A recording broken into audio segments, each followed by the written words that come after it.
गम है तो कोई लुत्फ नहीं बिस्तरे गुल पर, गम है तो कोई लुत्फ नहीं बिस्तरे गुल पर। जी खुश है तो कांटों पे भी आराम बहुत है। एक सवाल पूछूं, क्या कभी आपने फेलियर का सेलिब्रेशन किया है? कभी आपने हार की पार्टी मनाई है? आई नो आप यही सोच रहे हैं, जिया तो आते ही पागल हो जाती है। हाँ ऐसी ही हूँ, इसलिए जिंदा हूँ, इसलिए मौज में रहती हूँ, इसलिए दिल से कहती हूँ, दिल से सोचती हूँ और आप तक पहुंचाती हूँ। हाय, ख्यालों वाली खिड़की में आज एक डायलॉग के पीछे का सीक्रेट जानने की मेरी बहुत इच्छा है कि हार के जीतने वाले को बाजीगर क्यों कहते हैं? क्या है ऐसा कि जो हार जाता है वो जीत भी जाता है? और फिर जब मैंने इसे झांका, इसके बारे में सोचा, तो मुझे बहुत कुछ मिला। क्योंकि इस दुनिया में सबसे ज्यादा धुरंधर लोग पहले तो फेल हुए हैं, अपने पहले अटेम्प्ट में फेल हुए हैं, रिजेक्ट हुए हैं, बार बार नकारे गए हैं, हारे हुए हैं, और अब जाके वो इतने सफल हुए हैं, इतने टॉप पे हैं वो आजकल।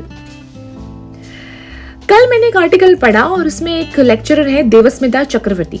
उन्होंने एक इनिशिएटिव लिया है कि जो बड़े बड़े लोग अपने पहले अटेम्प्ट में फेल हुए हैं, उन्होंने उन सबका सीवी इकट्ठा किया। जो भी बड़े बड़े लोग जिसने अपने करियर में अपनी पहली जॉब में अपना सीवी बनाया, अपना प्रोफेशनल पूरा सीवी बनाया, और कहीं पे वो फेल हो गए, हार गए, जो करना चाहते थे नहीं कर पाए, लेकिन आज वो लोग टॉप पे हैं। उन सबका उन्होंने सीवी कंबाइन किया और एक इनिशिएटिव लिया कि हमें अपने फेलियर को भी शेयर करना चाहिए, हमें अपने फेलियर को भी लोगों के सामने, दुनिया के सामने लाना चाहिए। और इस बात को अलग अलग स्टूडेंट्स ने बहुत ही कहते हैं ना, प्रोत्साहित किया। IIM अहमदाबाद के बहुत सारे स्टूडेंट्स ने इनके इंस्टा पोस्ट पे अपने फेलियर की कहानी शेयर की। ऐसे बहुत सारे स्टूडेंट्स मानते हैं कि अगर हम जिंदगी में अपने अचीवमेंट, अपने अकम्प्लिशमेंट के बारे में इतनी सारी कहानियां शेयर करते हैं, तो व्हाई नॉट हमारा फेलियर्स। जिंदगी में सबको अपना फेलियर्स शेयर करना चाहिए, पर ऐसा होता नहीं है।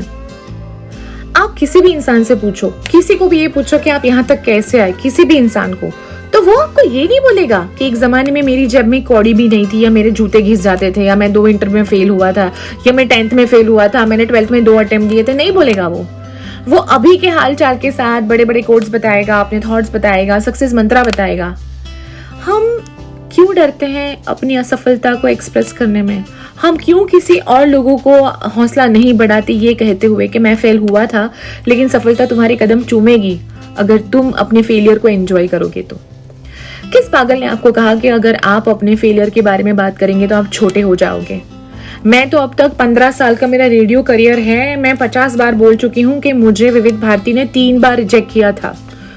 और जब लास्ट बार मुझे रिजेक्ट किया था ना, तो ये बोल के रिजेक्ट किया था कि आपकी आवाज इतनी नेजल है, आपको कोई टेलीफोन ऑपरेटर के भी जॉब नहीं देगा। और तब मुझे मेरे डैडी ने बोला कि रिजेक्ट हो गई, चल सेलिब्रेट करते हैं। तब मुझे समझ में नहीं आ रहा था कि मेरे पापा ऐसा क्यों बोल रहे हैं, लेकिन आज मुझे समझ में आ रहा है कि वो इसलिए बोल रहे थे ऐसा कि तू आज के बारे में मत सोच, तेरी नई शुरुआत को हम सेलिब्रेट कर रहे हैं। यस, कभी कभी फेल हो जाना, रिजेक्ट हो जाना, इट्स वेरी गुड, ये जरूरी है। आपको आपकी औकात पता चलती है, आप कितना पानी में हो आपको वो पता चलता है। जब कोई इंसान हार जाता है, दोबारा शुरुआत करना चाहता है, तो उसे 0 से शुरू करने की जरूरत नहीं पड़ती। ये सारी ठोकरें एक एक्सपीरियंस बनके उसको नई शुरुआत करने के लिए एक किक देती है। सिर्फ मैं और तुम ही नहीं, बहुत सारे लोग हैं, महान लोग हैं जिसने हार का स्वाद चखा है। जैसे हमारे बच्चन सर, आकाशवाणी ने उनको भी रिजेक्ट कर दिया ये बोल के कि तुम्हारी आवाज इतनी बेजी है, नहीं चल सकती। अच्छा हुआ मैं तो कहती हूँ आकाशवाणी ने रिजेक्ट किया, वरना बॉलीवुड बेचारा वंचित रह जाता है शहंशाह से। सिर्फ यही नहीं, उनकी कितनी सारी फिल्में असफल हुई है, कितने सारे फ्लॉप फिल्म्स, हर बार वो गिर के वापस उठे हैं। मोहब्बतें वाला फेज याद है ना? तूफान फ्लॉप हुई, जादूगर फ्लॉप हुई, अकेला फ्लॉप हुई, उसके बाद उन्होंने कमबैक किया मोहब्बत से। कितनी सारी ऐसी फिल्में हैं। और मुझे आज भी याद है, मोहब्बतें के वक्त वो यश जी से सामने से काम मांगने गए थे कि मुझे एक मौके की तलाश है, जब कभी आप नई फिल्म बनाए मुझे एक मौका जरूर चाहिए।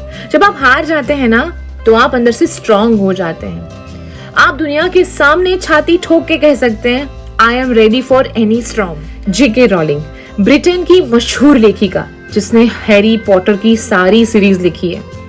जस्ट इमेजिन ये इतने पब्लिशर्स के पास गई, उनको रिजेक्ट किया 12 पब्लिशर्स ने। कैसे डरावनी ऐसी मैजिक वाली चीजें अब चलती नहीं, कोई तुम्हारी बुक नहीं पढ़ेगा। और आज देखो 50 करोड़ से ज्यादा कॉपियां उनकी बिक चुकी है और हैरी पॉटर और उसकी सीरीज के दीवाने हम सब हैं। रिजेक्शन कभी कभी आपको अंदर से लड़ने की ताकत देता है। वे लाइक अल्बर्ट आइंस्टाइन, 7 साल की उम्र तक उसे बोलना नहीं आता था। वो पढ़ने में इतना वीक था कि टीचर्स उसे बोलते थे कि तू पढ़ना लिखना छोड़ दे, लेकिन वो दुनिया का सबसे बड़ा साइंटिस्ट बना। उसको एक नोबेल प्राइज भी मिला इन 1921। मेरी दादी हमेशा कहती थी कि जहां कंपटीशन होगा ना जिया, वहां कोई जीतेगा और किसी की हार निश्चित जरूर होगी। कोई भी किसी भी मोड़ पे हार सकता है, लेकिन हार मोमेंटरी है और हौसला निरंतर है। इसलिए हार से कभी अपने आप को कमजोर मत कीजिए, क्योंकि अगर हौसला रहा तो जीता जा सकता है। अब जीत का जश्न मनाना मामूली सी बात है, हार का जश्न मनाओ तो जाने, है ना। फेस योर फियर, अपने फेलियर को, अपने फियर को सेलिब्रेट करो, अपनी हार को सेलिब्रेट करो। जब जब तुम्हें लगे कि अब शायद मैं हार जाऊंगा, मैं फेल हो जाऊंगा, कोई बात नहीं, अपने आप को धक्का मारो, आगे बढ़ो। और ये वीडियो उन सबको दिखाओ जिसको हमेशा फेल होने से, हारने से डर लगता है।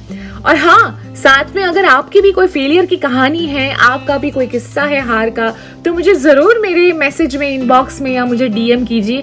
मुझे अच्छे लगते हैं आपके मैसेजेस पढ़ना, मैं खुद उसमें से बहुत इंस्पायर्ड होती हूँ। टिल द नेक्स्ट टाइम, जिया के साथ नहीं जिया तो क्या जिया।